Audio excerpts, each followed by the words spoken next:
세 번째 있습니다. 범죄와 폭력의 가해자, 피해자. 또 하나의 주체가 있어요. 누구일까요? 가해자가 있고 피해자가 있다. 심판해주는. 아니, 방관자?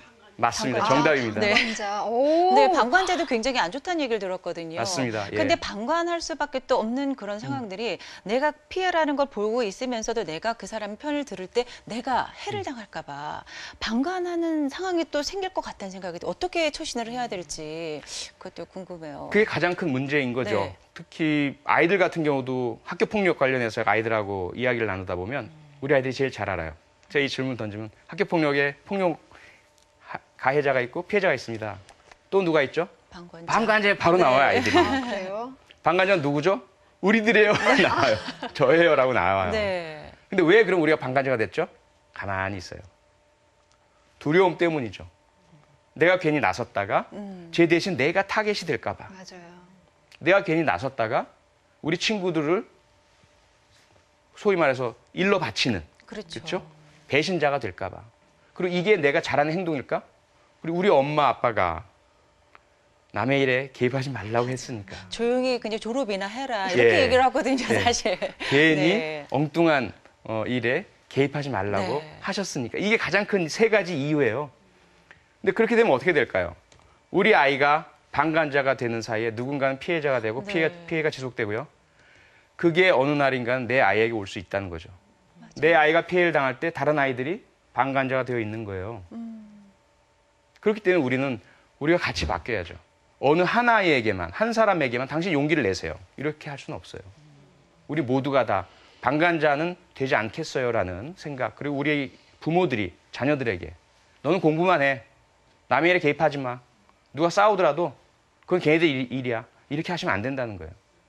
대화를 하셔야죠. 네. 그리고 같이 싸우고 말리라는 것이 아니라 그 상황에 대해서 왜 그러니 싸우지 말자.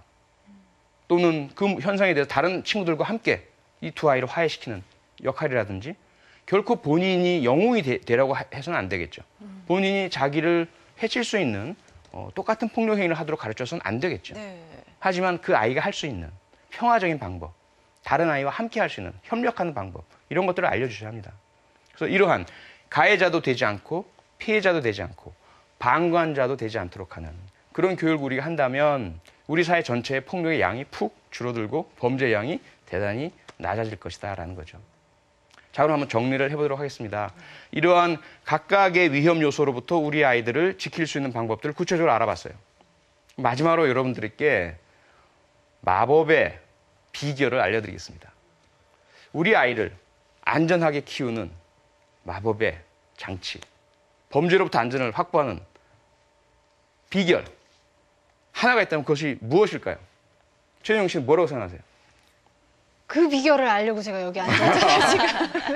답을 아신다는 여기 안 계시겠죠? 네. 예. 궁금한데. 어떤 분들은 가스청이요 이렇게 해요. 네.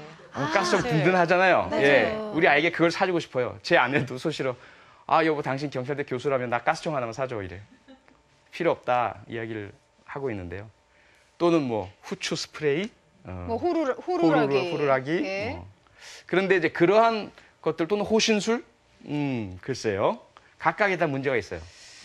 호신용품 같은 경우에는 정말 내가 몸에 있게 완전하게 사용할 수 있는 카우보이 수준의 네. 숙달이 되어 있지 않다면 오히려 상대방이 더 힘세고 더 성숙한 경험 많은 상대방이 그걸 뺏어서 우리 아이를 더 가해할 수도 있고요. 그러니까 순간적으로 범죄가 일어나기 때문에 이걸 꺼내고 불고 할 시간이 여유도 사실 없을 없죠. 것 같은 생각이 당황스러우면. 당황스러우니까. 당황스럽죠. 네. 그리고 섣불리 했다면 오히려 상대방을 더 자극해서 네네. 더 강한 폭력을 하게 만듭니다. 그래서 그런 방법을 어떻게 해야 돼? 피해를 막는 또는 자신을 보호하는 비결이라고 생각하신다면 빨리 생각을 바꾸시기 바랍니다. 저는 우리 아이들을 안전하게 지키는 보호하는 비결은 대화라고 생각합니다. 대화. 그게 무슨 말이야? 라고 물어보시겠죠. 손자병법에 이런 이야기가 있죠. 지피지기면 백전백승이다. 백전백승이다. 예. 적을 알고 나를 알면 100번 싸워도 100번 다 이기는 거죠. 우리 아이가 어떻게 생활하고 있는지, 어떤 위험에 노출되어 있는지, 그리고 어떠한 안전조치가 필요한지 이걸 알게 되면 우리 아이를 안전하게 지킬 수가 있어요. 어떻게 알까요? 그렇죠. 대화를 하지 않는다면 CCTV를 그렇죠? 공중에 날아다니는 걸 하나 구입해서 24시간 쫓아다니면서 촬영하게 만들면 알겠죠. 네. 어떻게 살고 있나, 누굴 만나나, 어딜 가나. 하지만 그건 불가능한 일이죠. 우리 아이와 진지하게 대화를 나누고 아이가 정말 속에 있는 이야기를 하도록만 해준다면 우리 아이가 무슨 고민이 있는지, 학교에서 친구들과 어떠한 갈등이나 어려움이 있는지, 또는 어떤 길을 통해서 다니고 있고 어떤 위험에 노출되어 있는지 이런 것들을 우리가 알 수가 있죠. 그쵸. 그리고 우리가 바라는 것이 있잖아요. 오늘 제가 말씀드렸던 안전한 행동 습관, 이걸 우리 아이가 지키길 원하시잖아요. 그렇죠. 어떻게 지키게 할 것이냔 말이죠. 글로 써주면 될까요? 안 지키면 야단치면 될까요? 아니란 거죠. 우리 아이가 나처럼 내가 생각하는 것만큼 우리 아이가 똑같이 생각을 하고 그걸 행동에 옮기도록 하고 싶잖아요. 그건 그쵸. 어떤 방법으로? 대화밖에 없는 거죠. 그래서 대화가 우리 아이를 안전하게 지키는 마법의 지팡이다. 하나의 비결이다. 이렇게 말씀드리고 싶어요. 여기서 이제 우리 아이와 대화하는 법, 가장 중요한 5가지 말씀드리겠습니다. 네. 첫째, 마주보고 눈을 맞춰주세요. 너무 쉽죠? 이게 무슨 비결이야? 그런데 의외로 쉽지 않습니다. 우리 부모님들이 아이들과 대화하는 모습을 저도 많이 봤어요. 네. 저도 제 모습을 봤어요. 제일 안 되는 게 이거더라고요. 저는 집에서 주로 일을 많이 하거든요. 뭐 논문도 써야 되죠. 뭐 기고문도 써야 되죠. 책도 써야 되죠. 그런데 우리 아이가 와서 아빠 하고 부르면 제가 일하고 있는 그 상태로 아이를 향하지 않고 뭔데? 라고 일하는 제 모습을 제가 많이 봐요. 맞아요. 많이들 네. 그러죠. 또 때로는 우리 어머니들 같은 경우 뭐뭐팡 많이 그렇죠? 어머니 빨리 말해, 빨리 말해.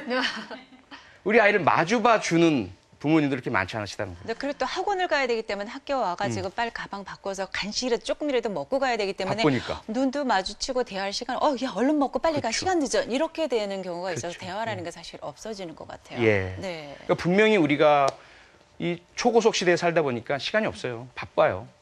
그럼에도 불구하고 아까 말씀드린 것처럼 안전이 무너지면 우리 아이에게 꿈이 있습니까? 희망이 있습니까? 미래가 있습니까? 다 날아가잖아요. 안전만큼 소중한 건 없잖아요. 그걸 생각하셔야죠. 안전을 확보하려면 우리 아이와 대화를 하셔야 됩니다. 대화를 하려면 첫 번째로 우리 아이를 마주 봐줘야 하죠.